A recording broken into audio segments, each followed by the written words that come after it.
Hi everyone. So for week 3, we talked about feminism and third world feminism. Okay, so I'm going to start with the master's tool.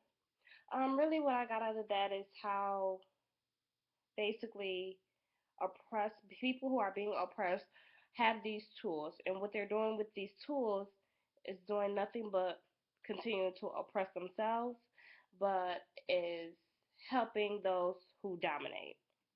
So I think it's just a standstill or either going downwards for those who are being oppressed, but it's only helping the more privileged or those with more privilege and being able to dominate others. Okay, so secondly, I'm going to do the poem, my period poem. Like I stated before in the other video and earlier this week, I really, really love the poem because I loved her deliverance.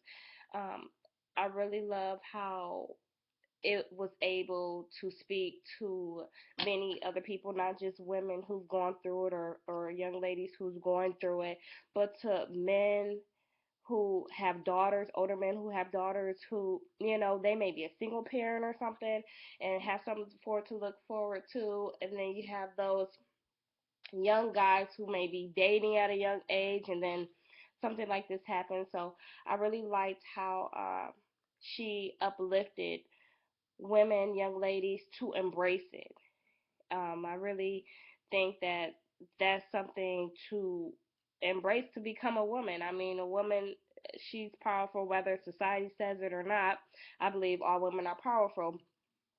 When I first started mine, I wasn't sad. I didn't cry. I think I was mad because I'm like, oh God, now I'm about to have this stuff going on, and now I have to buy this and buy that to help me.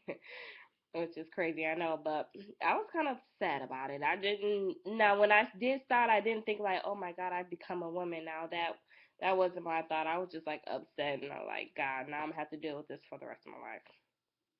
So that's my thought on that. But I love, love, love her deliverance, and yeah, I'm pretty sure that her daughter feels a lot better now seeing that happened. So next, I am going to talk about choosing the margin as a space of radical openness. So I have a quote which says, "Personal struggle to name that location from which I come to voice the space of theorizing, the space of my theorizing." So this reading basically talking about people who are marginalized and who may be comfortable with being marginalized.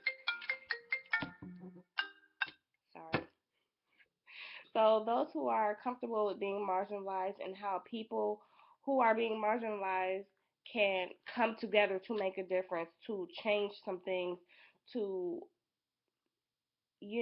not be so marginalized and not to be so comfortable with it.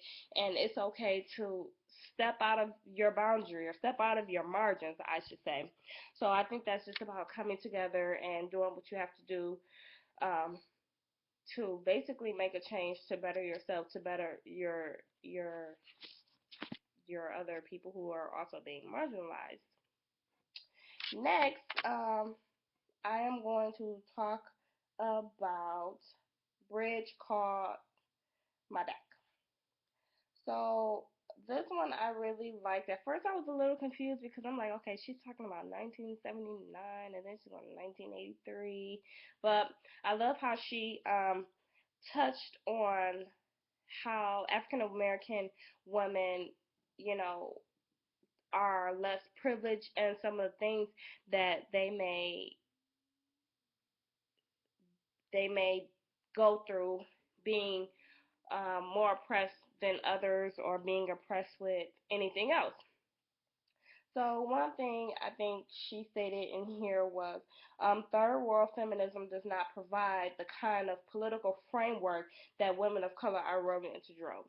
Which I feel that she's stating that third world feminism does not politically um, support African American women, perhaps how they support white women or other women who has more privilege than African American women. She also um, stated how a lot of the times things go from cover to cover instead of working inside out to make a change and to improve things, and how sometimes people are actually scared to start from the inside.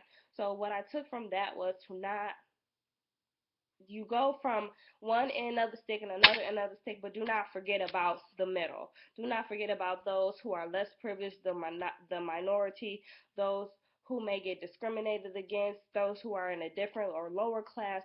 To maybe you should start there and then work your way outside. Start with those who are being oppressed more.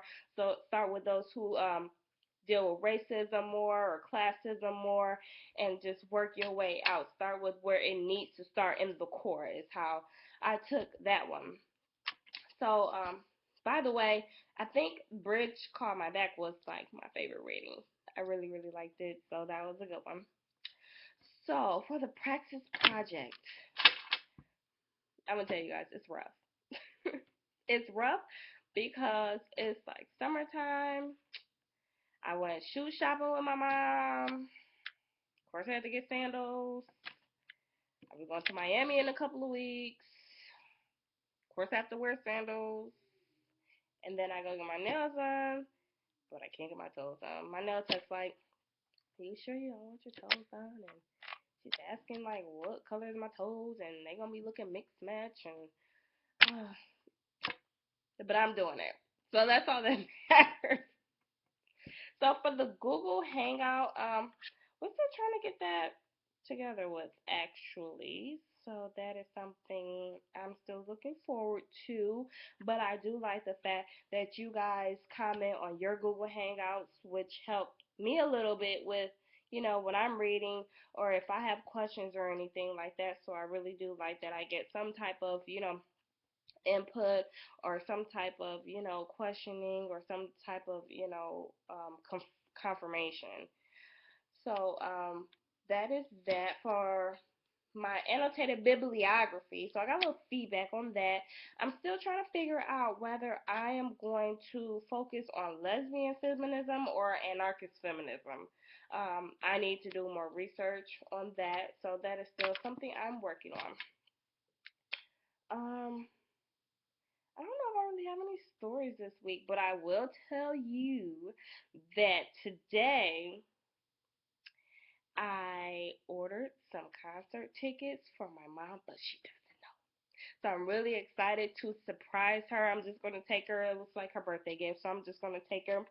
I'm probably going to make up some story saying that we're going somewhere else and just pull up. And I just can't wait to surprise her about that. Oh, and one more other thing. I found out in July, I get 3 paychecks. I get paid 3 times in July. So that's cool.